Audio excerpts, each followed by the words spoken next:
exciting.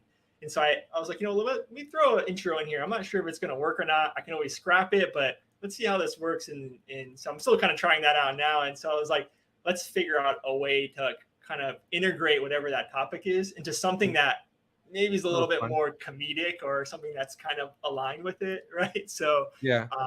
yeah. Well, I thought it was clever for two reasons. One is when you're watching these like YouTube gurus that are like, how do you get 1 million subscribers or whatnot?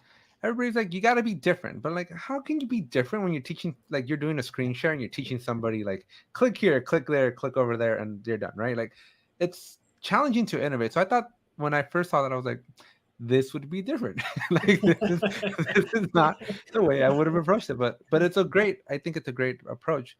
But then two, and I might be giving this away for you, right? But I feel like if you were to double down on that idea, but carried it through the